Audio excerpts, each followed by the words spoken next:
we both come from a corporate background, and we've always toyed with the idea of starting something of our own which has a positive impact on the environment and on sustainable living and better health of all humans and the ecosystem on Earth.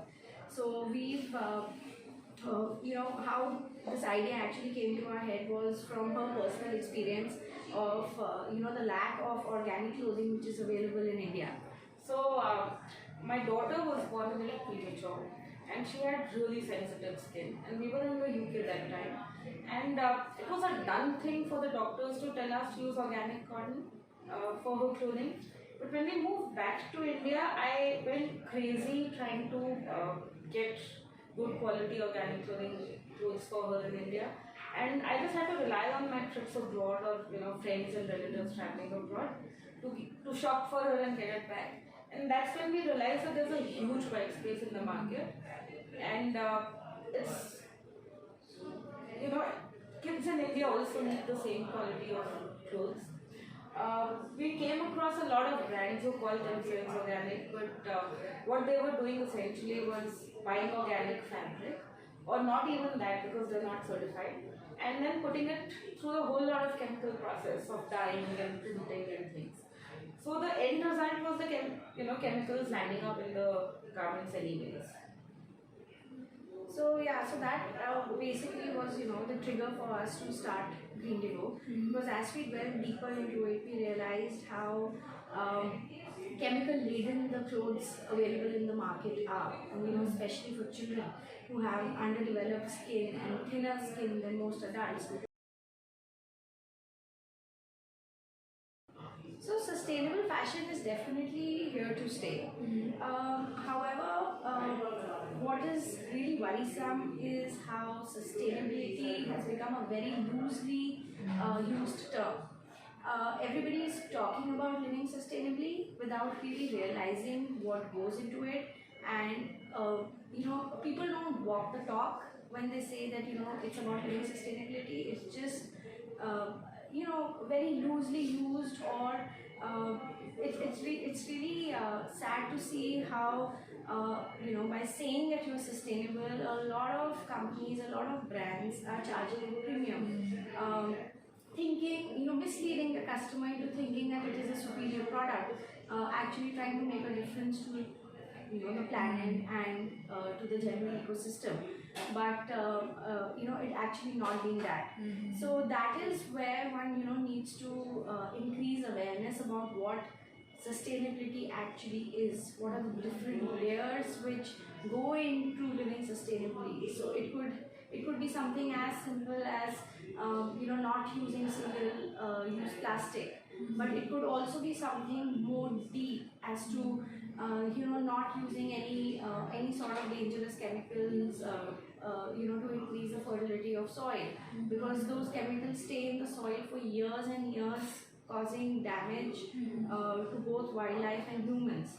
So sustainability has a lot of dimensions, and people generally need to become more aware of what actually goes into it, and not just take it like a fad or just a cool word to live by.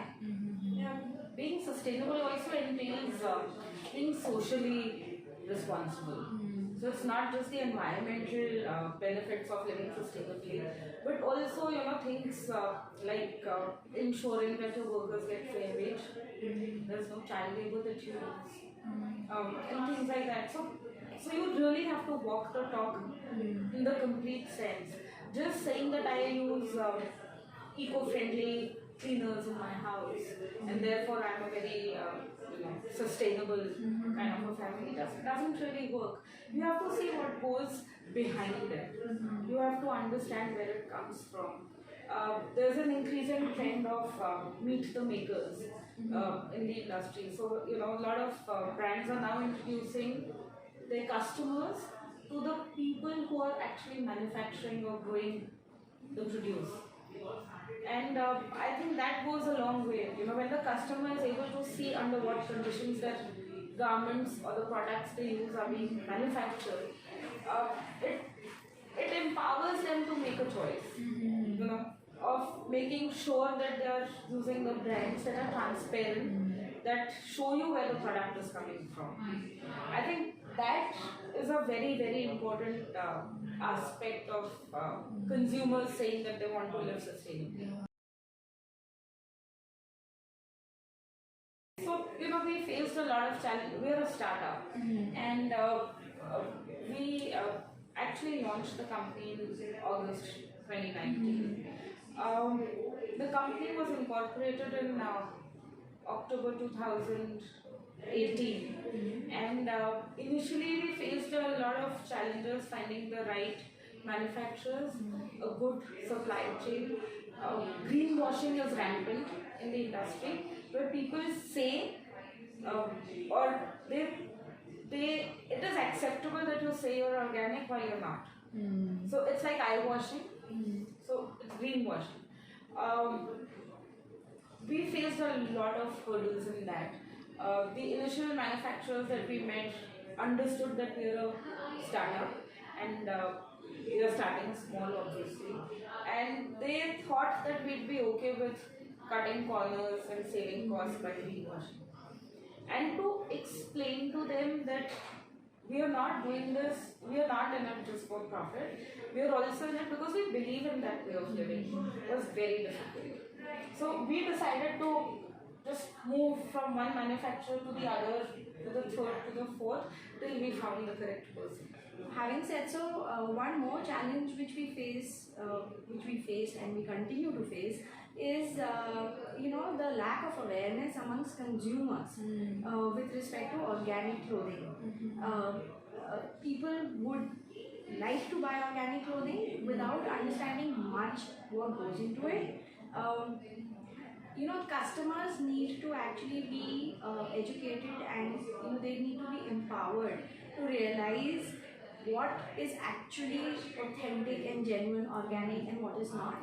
And that is something that we strive to do, because there are a whole lot of certifications which have come into existence, and these are globally recognized certificates which are not easy to come by.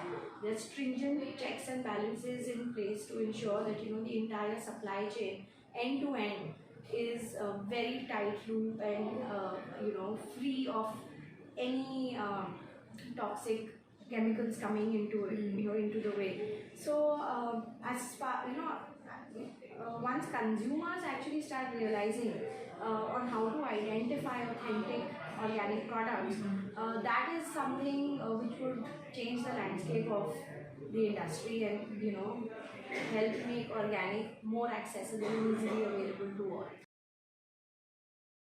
So both of us have had very long corporate careers. We just gave them up last December 18 actually.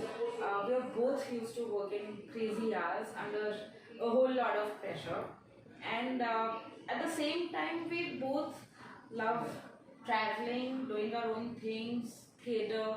So we are used to that work-life rigmarole and the work-life balance and squeezing time in for everything that you really want to do. So I think over the years we've come to figure out how to strike that balance, because of course there's crazy work pressure, and the difference between working in the corporate setup and being being self-employed is that at least in a corporate job you can switch off supposedly after the designated work hours, but being an entrepreneur and being self-employed, you're like 24/7 completely clued on to what's happening, and you may be firefighting, you dream it, you firefight 24/7. However, since like she mentioned, we've been used to working long hours and under crazy pressure. We managing time has it comes naturally to us now. So we are able to squeeze time out every day for our personal endeavors and our interests. So I think an empowered woman is somebody, or a woman who can do whatever she wants to do without people holding any judgment on her career, on her choice of career, her choice of way of living, her opinions. she should be able to do or live the way she wants to. Yeah, I think that pretty much sums it up. But an empowered woman is definitely someone who can have her own opinions, her own views, live the way she wants, make the choices she wants to make. Be it her marital status or the lack of it, or whatever be it. I think first and foremost, it will be great if we have more people who want to make a difference and a positive impact in towards living sustainability and making a change. Towards being more eco-friendly, or make eco-friendly products, or uh, Whatever way they can. whatever way they can. Uh, and it would definitely help if everyone actually believes in it and is willing to walk the talk. And then it needs to be a perfect balance between people, planet, and profits. So I guess that's the advice that I would like to give. Yeah, I like to get. Yeah, so she pretty much said it all. Yeah. I think we need more and more people understanding that this is really the only home. This earth is the only home that we have. So hopefully lots. Yeah, quite a lot actually. So the way we work at Greendigo is that we always take inputs from our consumers as to what is it that they like about our products, what is it that they would like different about our products. So we feed we feed a lot of consumer insights and inputs into our product development. And I think in 2020 there are definitely going to be some product extensions, and possibly we would be able to execute our omni-channel strategy. So currently we are selling on the online through our own website. I think in 2020 there would be some retail stores where you would be seeing Greendigo products.